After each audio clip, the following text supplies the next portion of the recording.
All right. You had mentioned it, so it's just natural segue. Let's get to that one. It's a get to know Miami, Texas A&M, 3:30 Eastern ABC. A&M last week didn't play anyone in the opener, but for their purposes, Wegman looked good. The offense looked good. Jimbo, Bobby Petrino had their thing going. And then Miami. I'll say this for Miami. What we didn't get year one out of Cristobal was them beating a team handily that they should. They did so last week in the Battle of Miami against Miami, Ohio, 38-3. Tyler Van Dyke looked pretty good.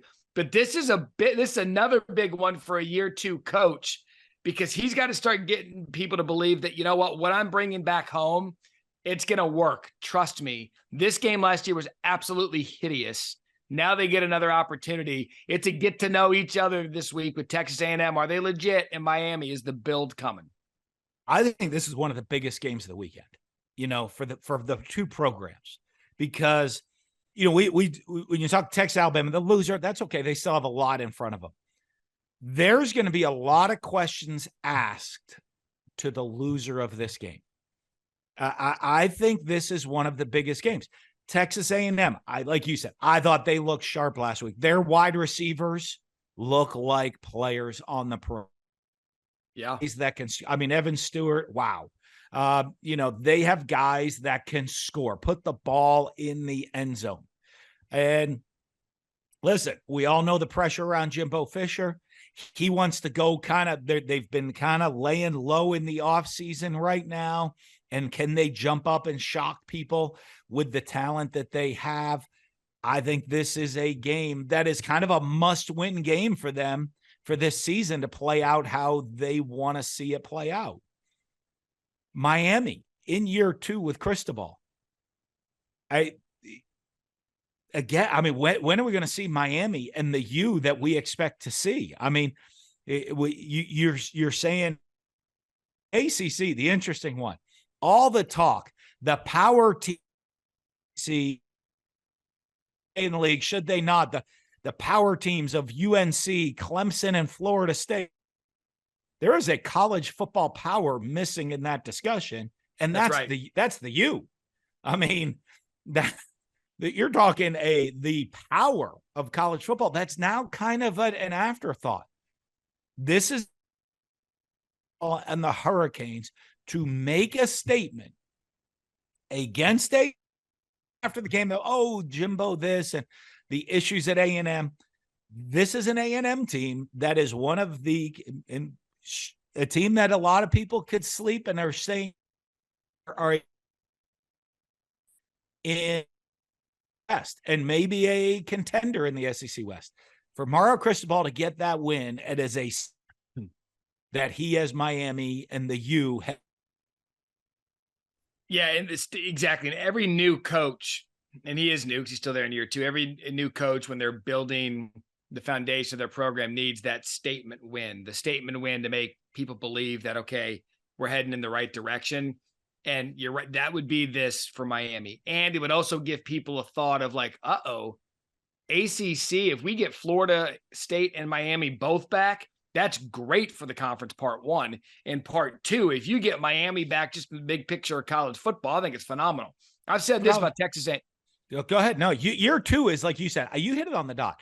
The year one, you're getting everybody excited. Year two, you're making your statements as a coach. Yeah. And Mario can do that this week. Conversely, I've told anyone who will listen with Texas A&M, because of what happened last year, I think a lot, and they had an exodus in the portal, but I think a lot of people forgot Jimbo Fisher's been stockpiling 4 and 5 stars for the last 3-4 years. They're all over the field. They are legitimately a sleeper in the SEC West, if not because people cast them aside from last year. But if you go roster for roster on that side of the conference, they're as loaded as anybody. Absolutely. I think they are. And I think the fact that they have a rallying call around our head coach, these guys all committed to go play for Jimbo Fisher. Yep. And they have a rallying call of everyone's against our head coach. They have Bobby Petrino, a great offensive mind. As you said, they have a lot of talented players, and they've got to fly under the radar that they've been kind of written off with the pressure. When I coached at Mississippi State, one of the great things, you get to go to media days, and every year, oh, you picked us to finish last in the West again. Great. Hey, where no one's expected much of us again this year. And those players know they can look around and say, hey, we got a pretty good team. We have some talent. No one expects much of us. There's a lot we can rally around. And I think that's going to help them this year. So, but that's going to be an exciting and a great game. Now, prediction wise. Yeah. I've seen the talent at A&M, and Miami has not convinced me enough that they can pull it off yet. Listen, I want Miami back like you. Miami, right? I mean, for Miami, you need villains sometimes, right? You absolutely do. I mean, like Miami used to be like one of the great villains of all of college football. And it's such a good deal to have them back, and so, I mean, they're a team that everybody has an opinion on. They're not a team that when Miami's back, you either love Miami or you hate Miami. Very few people are like, whatever, I mean, I don't have a feeling either way. I don't think I haven't seen enough of them to believe that to do it yet. And I got to go with A&M in that one. I'm with you. I think A&M, I'm with you. I think Cristobal is getting close, but I think Texas A&M goes in there and gets the win. Thanks for watching ESPN on YouTube. For live streaming sports and premium content, subscribe to ESPN+.